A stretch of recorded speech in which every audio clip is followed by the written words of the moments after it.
Hola, soy David López, docente de la materia Programación de la UNSAM, y les voy a hablar sobre el tema memoria dinámica.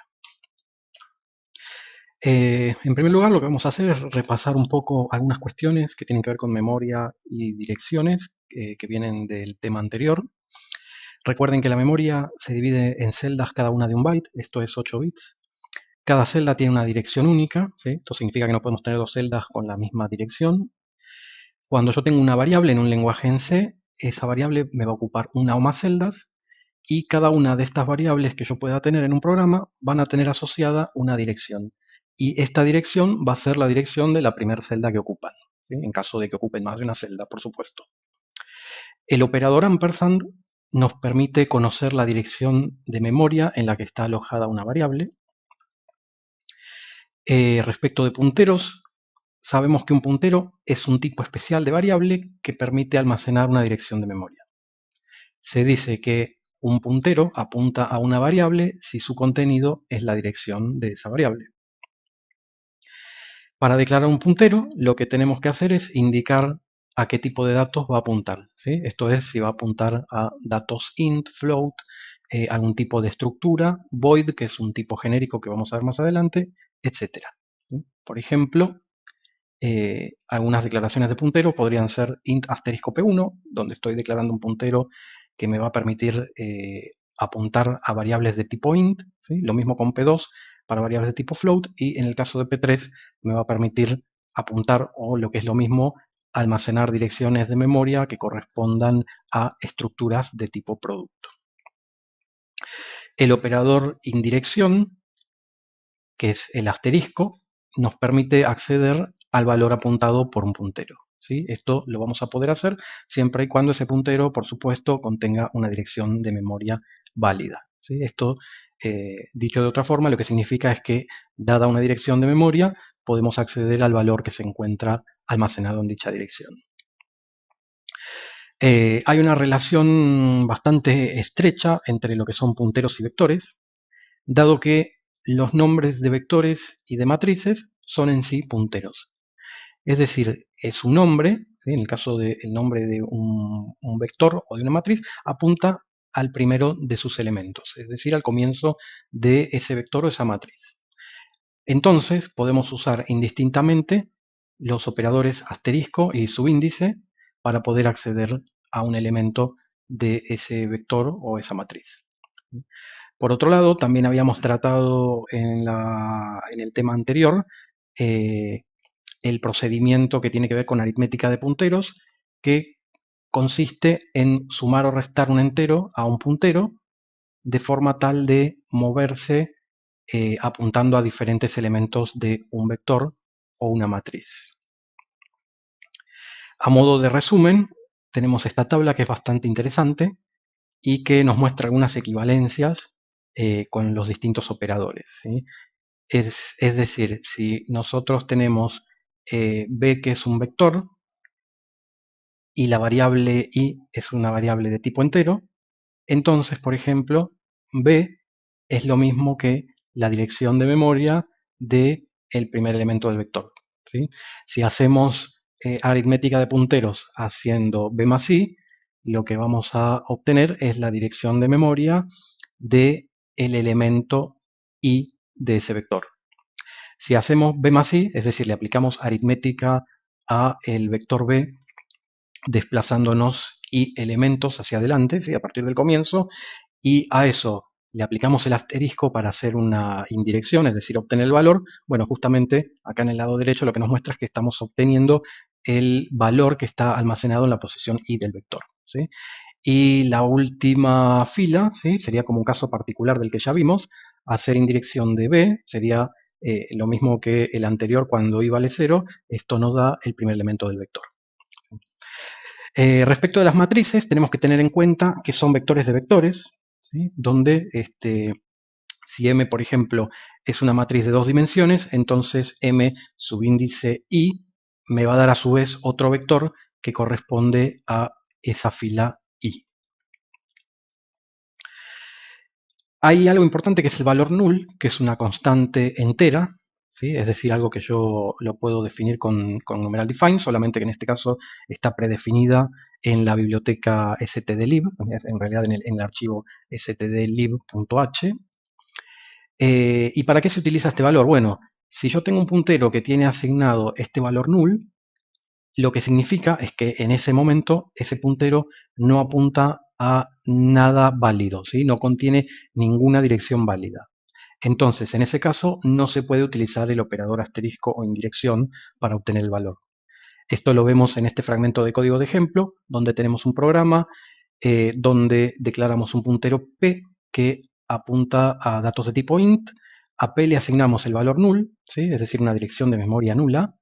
Y si nosotros quisiéramos hacer, por ejemplo, un printf para mostrar el valor al que apunta ese puntero p con el operador indirección sobre p, ¿sí? Asterisco p, esto nos estaría generando un error en tiempo de ejecución. ¿Por qué? Porque justamente p no apunta a nada válido, por lo tanto no puedo obtener ningún valor válido. Tenemos un tipo particular de punteros, que es lo que llamamos los punteros genéricos, que los declaramos con el tipo void asterisco. Este tipo de punteros me permiten apuntar a cualquier tipo de datos, ¿sí? Esto es una ventaja por un lado, pero la característica que tienen es que con este tipo de punteros no puedo utilizar el operador indirección para obtener el dato al que apuntan, ¿sí? Si ustedes se preguntan, entonces, ¿para qué me sirve el puntero? Bueno, en realidad la respuesta está acá abajo, es que sí voy a poder recuperar ese dato, pero antes tengo que hacer una operación, ¿sí? Que es lo que acá mencionamos, donde decimos que antes de poder hacer eso, debemos convertir el puntero void a un tipo concreto de punteros, es decir, a un puntero que apunte a algún tipo de datos concretos, ya sea int, float, el que corresponda realmente a ese dato. Hacer esta operación se llama hacer un casting y se hace anteponiendo el tipo de datos, ¿sí? El tipo de punteros al cual quiero convertir, entre paréntesis, es decir, ponerlo a la izquierda. En la siguiente diapositiva tenemos un ejemplo para que esto se entienda. Entonces, en este fragmento de código tenemos una variable entera x que le asignamos el valor 3. Luego tenemos tres punteros, p1, p2 y p3, donde p1 y p3 son de tipo int, pero p2 es de tipo void, es decir, es un puntero genérico. Entonces, acá lo que estoy haciendo es al puntero p1 le asigno la dirección de la variable x, ¿sí? Entonces, luego en la siguiente línea, perdón, lo que hago es mostrar el valor de esa variable x simplemente con el operador indirección, ¿sí? Es decir, que estaría mostrando el valor 3. En la siguiente línea, lo que hago es asignar la dirección de x, como había hecho antes, pero al puntero p2. ¿Y qué pasa acá?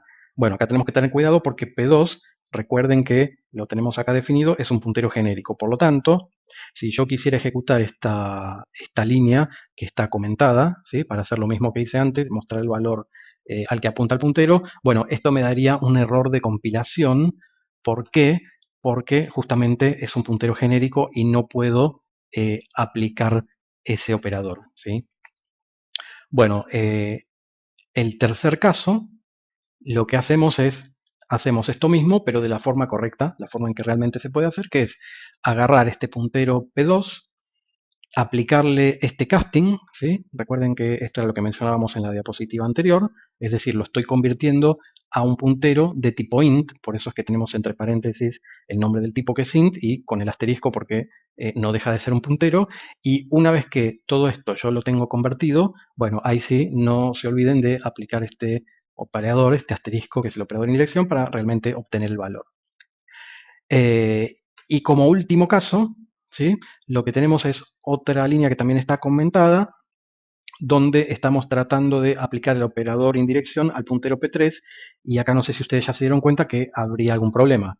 No sé si se dan cuenta cuál es el problema. Bueno, si todavía no se dieron cuenta, yo se los comento que es que a este puntero P3 nunca le asignamos ninguna dirección válida, por lo tanto no podemos aplicar este operador, y si lo hiciéramos, lo que estaríamos obteniendo es un error, es decir, el compilador me va a dejar compilar, pero cuando ejecute el programa me va a dar un error en tiempo de ejecución.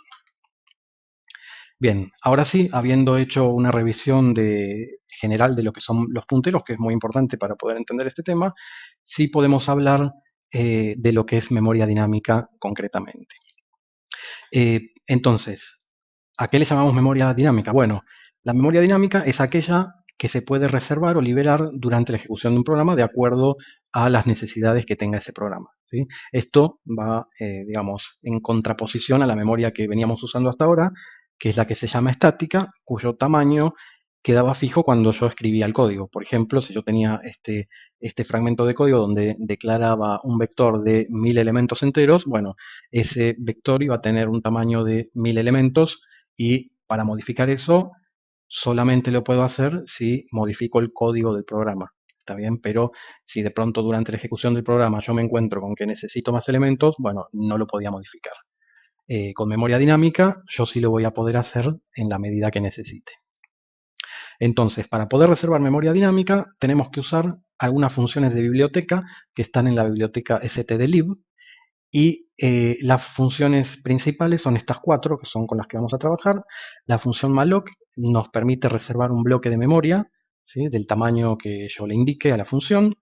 Después tengo la función calloc o calloc, que es muy similar a malloc, solamente que además de reservar ese bloque de memoria con el tamaño que yo le indique, lo va a inicializar con ceros.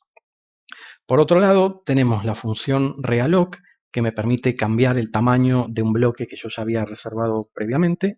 Y por último, la función free, que me permite liberar un bloque que yo había reservado en forma dinámica, que esto lo tengo que hacer cuando ya no lo voy a seguir utilizando. Si nosotros nos fijáramos en el archivo de encabezados stdlib.h, lo que vamos a ver son los siguientes prototipos para estas cuatro funciones, entre otras cosas, por supuesto, que tiene la biblioteca, pero estos son las cuatro que a mí me interesan, y esto nos da una idea de qué argumentos, ¿sí?, es decir, qué parámetros yo les tengo que pasar a cada función y qué es lo que me devuelven, ¿sí? Por ejemplo, a la función malloc yo le tengo que indicar el tamaño de ese bloque que quiero reservar, ¿sí? Este tamaño va a ser, digamos, un valor de tipo entero, ¿sí? Concretamente, fíjense que acá dice size_t. Este size_t es un tipo de datos entero que está definido en este archivo stdlib, en esta biblioteca, ¿sí? Que en realidad no vale la pena entrar en muchos detalles.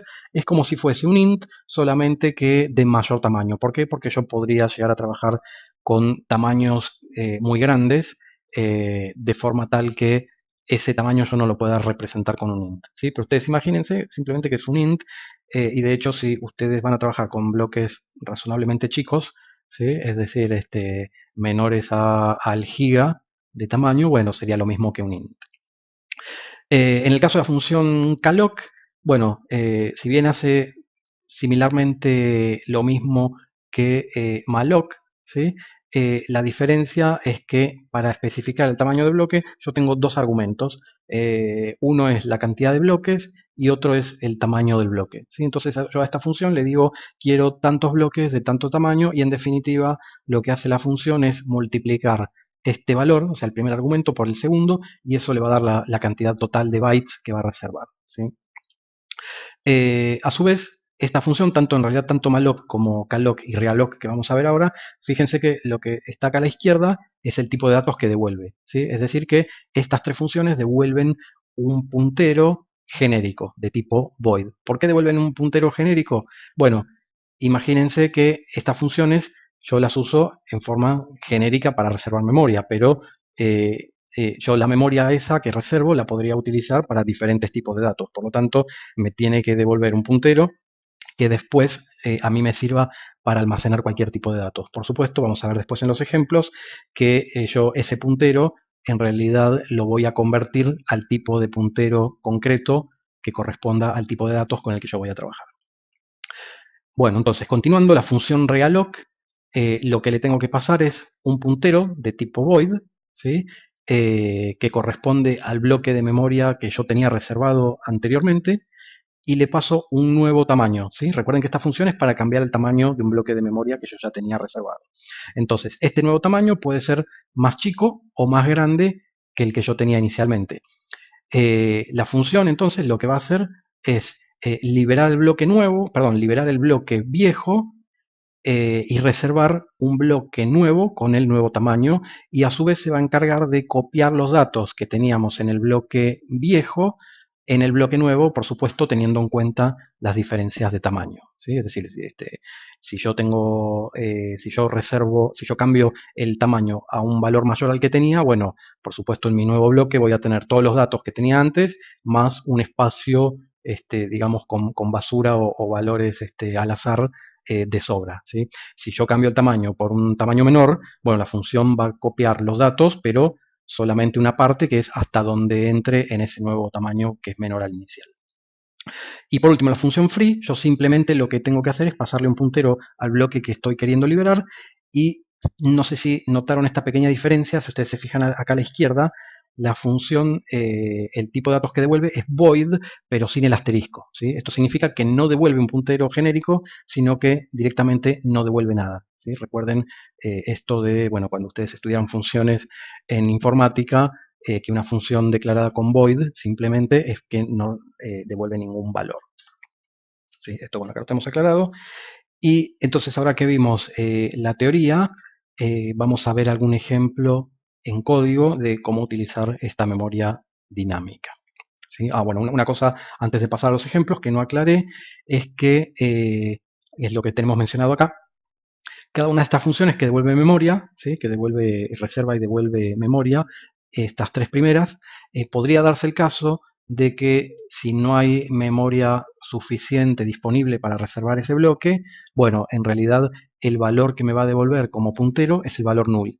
O sea que en realidad, en teoría, yo siempre que intente reservar memoria, debería poner una instrucción if para verificar que ese valor que recibí de la función sea distinto de null, porque si fue null significa que no pudo reservar esa memoria, ¿sí? Bien, en la práctica la realidad es que si nosotros estamos programando sobre una PC que tiene, digamos, valores de memoria RAM muy grandes, además el sistema operativo utiliza memoria virtual, etcétera, etcétera, bueno, es prácticamente muy difícil, no quiero decir imposible, pero es muy difícil que nos quedemos sin memoria. Por lo tanto, en algunos ejemplos nosotros esa verificación la vamos a omitir para simplificar. Bien, entonces, pasando ahora sí al primer ejemplo de uso de memoria dinámica, tenemos este código sencillo donde lo que vamos a hacer es, fíjense acá, declarar un puntero de tipo int, y simplemente lo que vamos a estar haciendo acá es reservar memoria con malloc, ¿sí? Y lo que yo, no sé si lo mencioné antes, ¿sí? La forma en que yo le indico el tamaño del bloque tiene que ser la cantidad de bytes que yo quiero reservar, ¿sí? Entonces, yo lo que quiero hacer con esta instrucción es reservar memoria para un entero.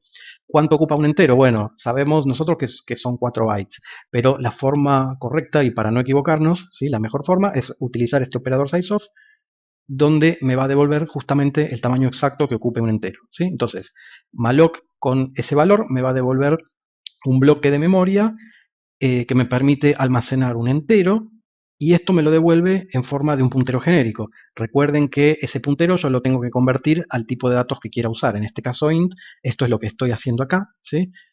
Haciendo este casting, y entonces finalmente eso lo asigno a este puntero ptr, que era el que había definido acá como puntero de tipo int. Acá estoy haciendo esta verificación que les comenté, ¿sí? Hago si ptr es distinto de null, significa que pudo reservar la memoria, y entonces puedo continuar con el trabajo, ¿sí? Entonces lo que hago acá es almacenar el valor 10 en el lugar apuntado por este puntero, es decir, en esa memoria que yo reservé dinámicamente. Y acá, con estas dos instrucciones, lo primero que hago es mostrar la dirección de memoria que obtuve, ¿sí? Recuerden que esto lo hago con este modificador de formato %p, que me sirve para mostrar punteros, ¿sí?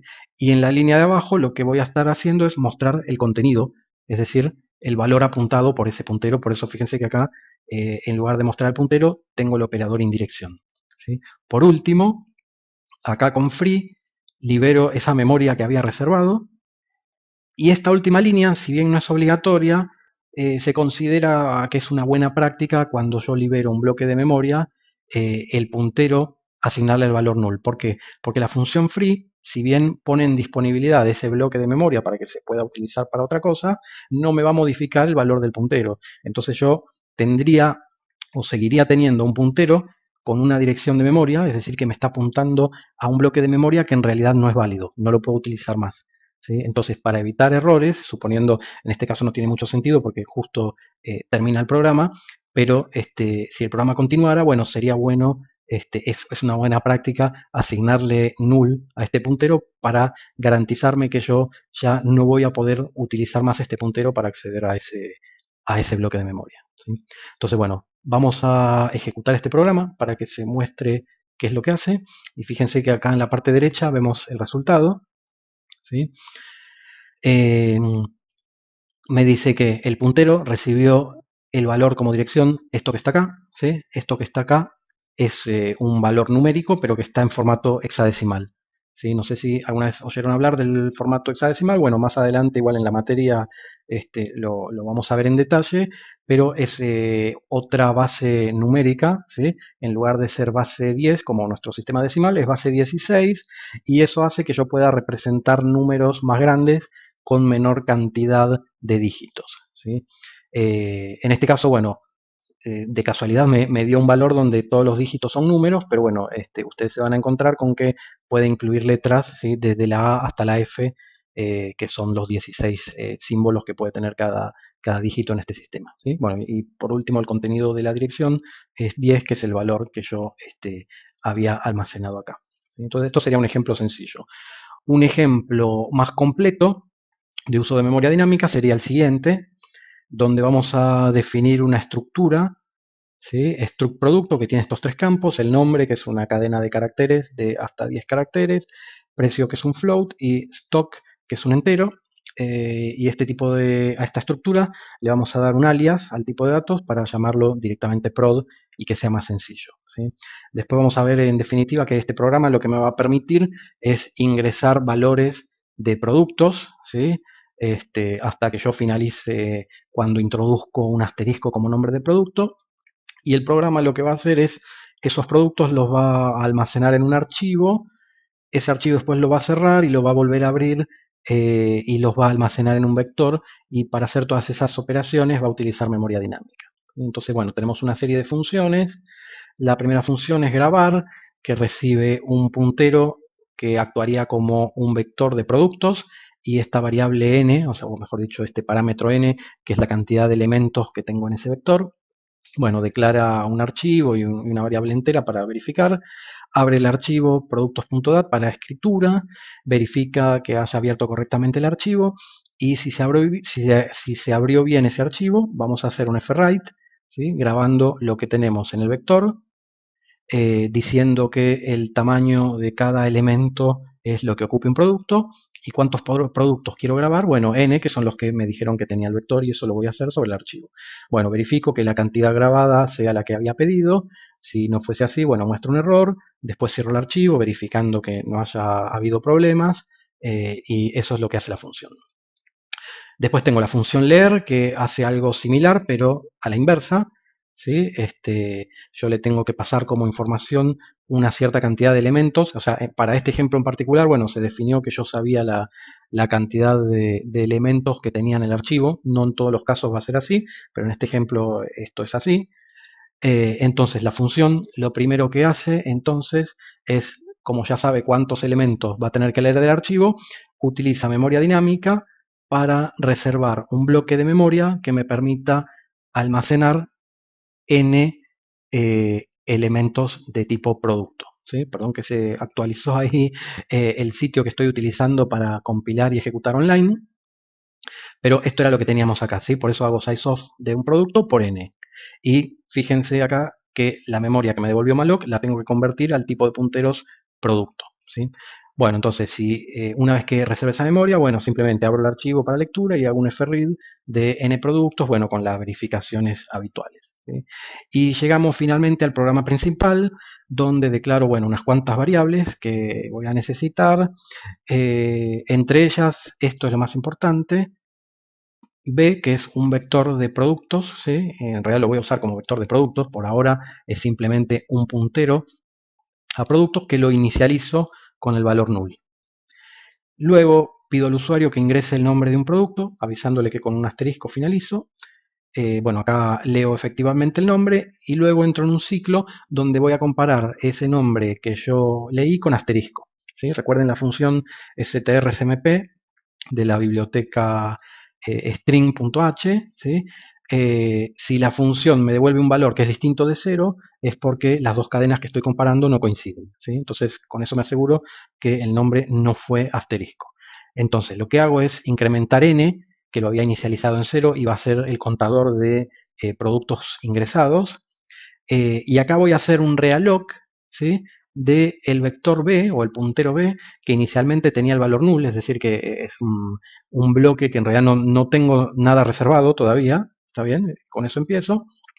Sí, que es algo que yo no mencioné, que en realidad realloc normalmente yo la utilizo para cambiar un bloque que ya tenía reservado de antes, pero en realidad si yo quiero, como en este caso, la puedo utilizar esta función para reservar el bloque por primera vez, ¿sí? Que es cuando yo le paso un puntero nulo, significa que todavía no tengo ningún bloque, y es lo que estoy haciendo acá. Entonces la primera vez estoy pasando de un bloque que vale null a tener un bloque de tamaño n, que recuerden que estamos con n igual 1, porque es el primer producto que estamos ingresando. ¿Sí?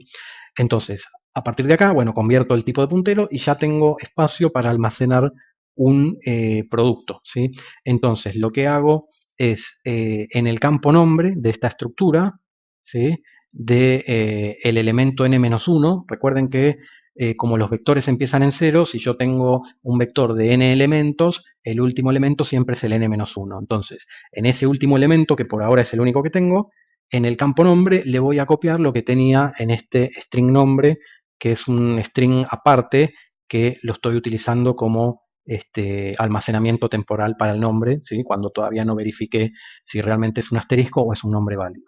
Entonces, copio ese nombre y luego simplemente pido ingresar el precio y el stock y los voy a almacenar, bueno, en esa misma posición, en n-1, pero en el campo precio y en el campo stock. ¿Sí? Una vez que hice eso, pido que ingrese el nombre de otro producto. Si el nombre que me ingresa es distinto de asterisco, entonces cuando el ciclo vuelva acá arriba, esto se va a volver a repetir. Y entonces lo que voy a hacer es volver a incrementar n, ¿sí? La segunda vez, entonces ya estaría en n igual 2, y entonces yo vendría acá a este realloc, y entonces cambiaría el tamaño del vector, que antes era de un elemento, por el tamaño en bytes que ocupe un elemento, pero por 2, porque ahora tengo un segundo elemento. ¿Sí? Entonces, de esta forma, bueno, le copio el nombre y repetiría todo ese proceso, y entonces fíjense que con esto yo tengo una forma de tener un programa que me sirve para cualquier tamaño digamos, para cualquier cantidad de elementos que en realidad lo decide el usuario en el momento, ¿sí? Que va a depender de en qué momento ingresa el asterisco como nombre. Puede ser en el primer producto, en el décimo, en el número 1.000.000, ¿está bien? Y yo no tuve que declarar un vector con un tamaño definido en mi programa. Está bien que era una limitación que los tenía antes. ¿Sí? Antes yo decía, bueno, declaro un tamaño de 10.000 y supongo que no voy a tener más de 10.000 productos, pero si yo después necesitaba 20.000, ese programa no me servía. Bueno, en este caso, con memoria dinámica, justamente la ventaja que tengo es esta. ¿Sí? Hago un programa que es suficientemente genérico para que use ni más ni menos que la memoria que necesita de acuerdo a lo que el programa mismo va decidiendo de acuerdo a alguna lógica, ¿está bien? Que depende tal vez de los datos que está recibiendo en ese momento durante su ejecución. Entonces, una vez que salgo del ciclo, que sería cuando el usuario ingresó asterisco como nombre de producto, bueno, simplemente llamo a la función grabar, pasándole el vector y esa cantidad de elementos que me terminó ingresando. Libero el vector porque ya no lo necesito más, dado que lo grabé en el archivo, y después voy a llamar a la función leer que habíamos visto antes, ¿sí? Donde le paso, bueno, este n, que era la cantidad de elementos, ¿sí? Pero lo que hace esta función es leer el archivo y reservar memoria en un bloque nuevo de memoria, y la dirección de ese bloque yo la voy a almacenar en este otro puntero que es b2. ¿Sí? Y ahora para procesar este vector, esto que yo leí del archivo, voy a utilizar este ciclo, ¿sí? De 0 a, bueno, n-1, y entonces lo que voy a hacer es, digamos, algo que no lo mencioné antes, pero la idea de este ejemplo era que tenía que recorrer el vector y calcular el promedio de precios solo para los productos cuyo nombre comience con C. ¿Sí? Entonces voy recorriendo todos los productos con este ciclo. en cada iteración del ciclo me fijo si en la posición i del vector en el campo nombre, que recuerden que es un string, y un string es un vector de caracteres. Si yo me fijo en la posición 0 de ese vector de caracteres, significa que me estoy fijando solamente la primera letra, que es lo que a mí me interesa.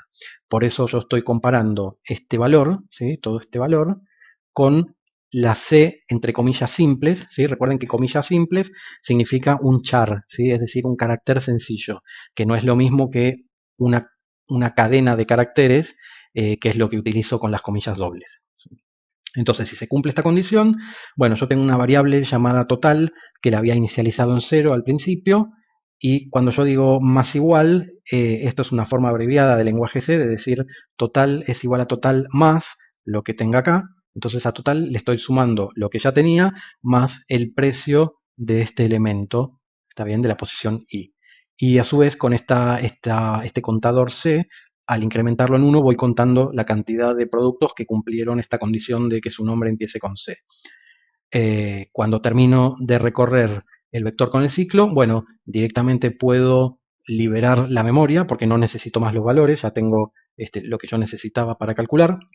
Y lo que sí tengo acá es una condición para verificar si este contador de productos que comenzaban con C es distinto de 0, porque si no tuviese ninguno, bueno, recuerden que para calcular el promedio yo tengo que eh, hacer la suma dividido la cantidad. Bueno, como no puedo dividir por 0, tengo que tener en cuenta eso, ¿no? Entonces, en caso de que fuese 0, voy a decir que no hubo ningún producto que empiece con C. ¿Está bien? Bueno, ahí terminaría el programa. Vamos a probarlo con este botón Run. Me dice, ingresa el nombre del primer producto, me aclara que comienzo o finalizo con asterisco, entonces voy a poner papa y voy a ingresar como precio 60 y voy a decir que tengo 500 kilos de stock. Me pide otro producto, voy a poner cebolla y voy a poner el precio 70,50 y el stock 200. Y después voy a poner otro producto que sea calabaza y voy a poner como precio 80 y stock, no sé, 150. Y para el siguiente producto directamente voy a escribir un asterisco porque ya quiero finalizar. Y entonces el programa me dice que el promedio de precio, ¿sí?, de los que empiezan con C es 75,25, ¿sí?, que eran dos, recuerden que era cebolla y calabaza. Bien, volvemos entonces a la presentación.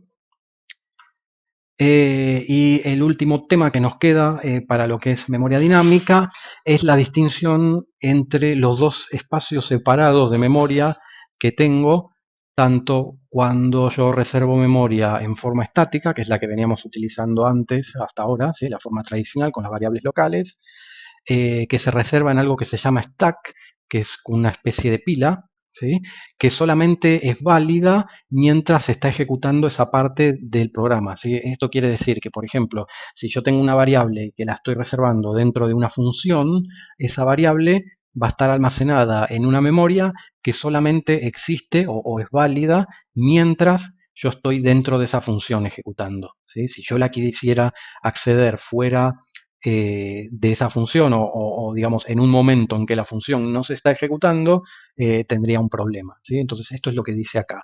Solamente es válida si estoy en el código, o sea, si la estoy accediendo desde el código que está dentro de esa función.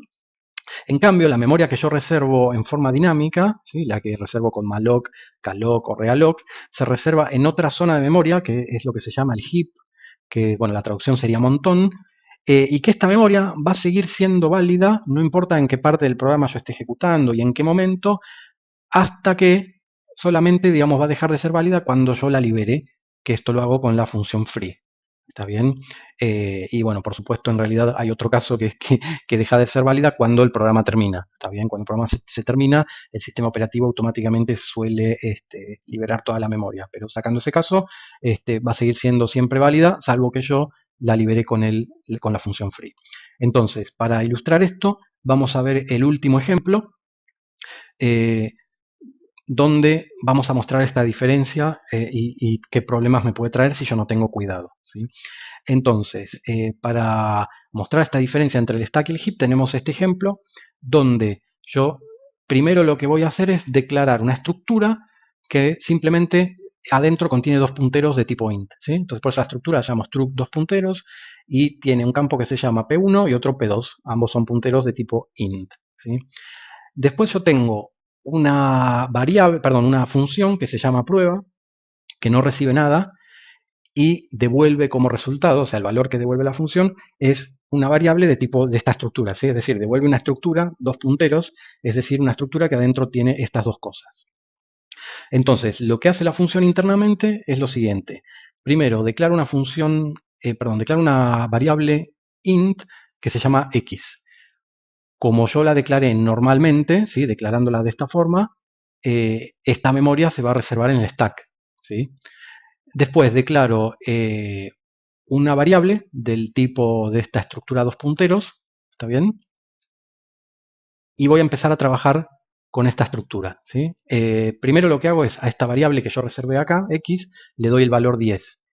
Después, a la estructura, que recuerdan que tiene los dos punteros, al primer puntero le asigno la dirección de x, ¿sí? O sea, la dirección de donde yo había almacenado este 10.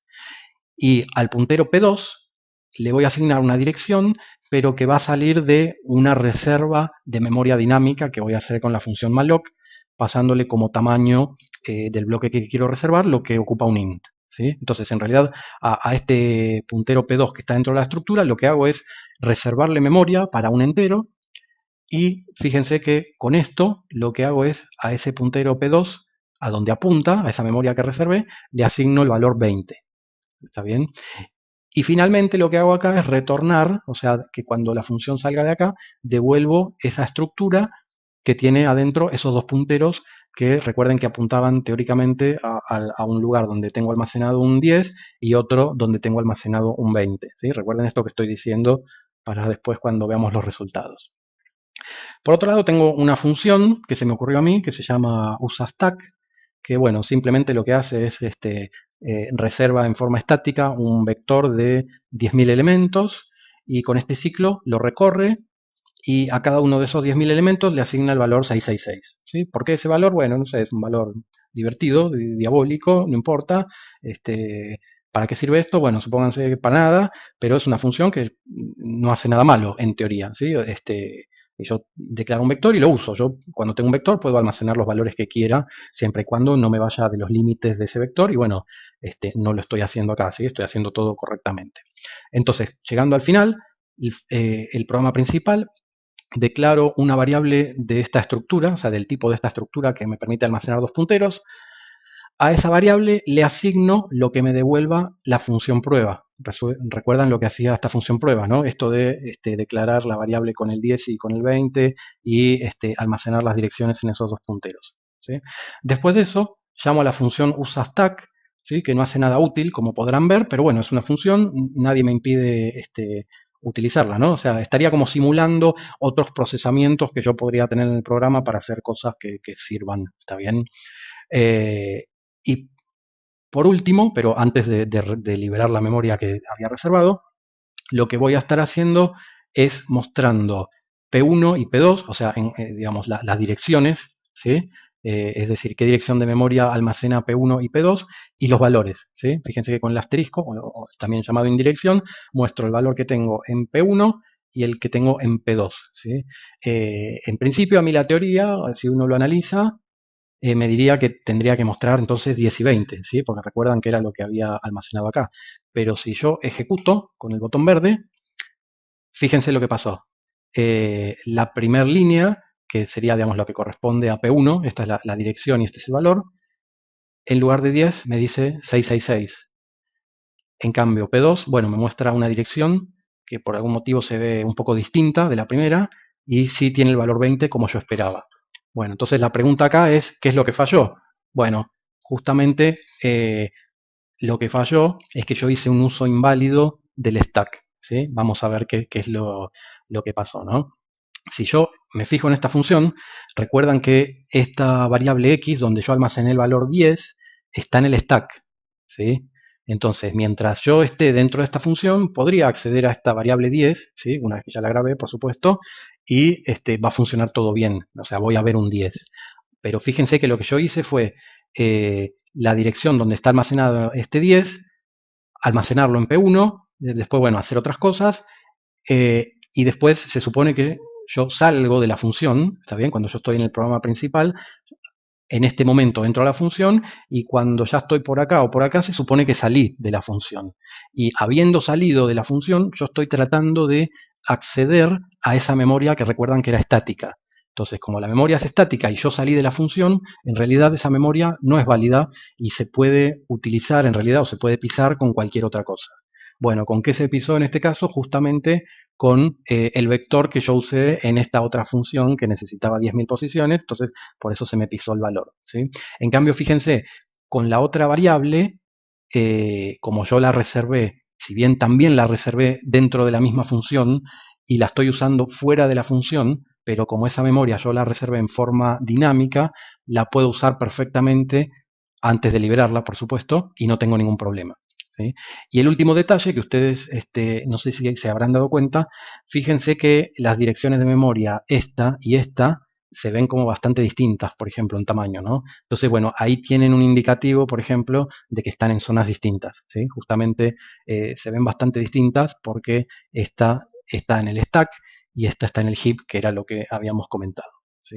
Así que bueno, con esto terminamos entonces la exposición del tema memoria dinámica. Espero que les sirva, que les resulte útil y por supuesto, cualquier duda, háganmela saber. Muchas gracias a todos.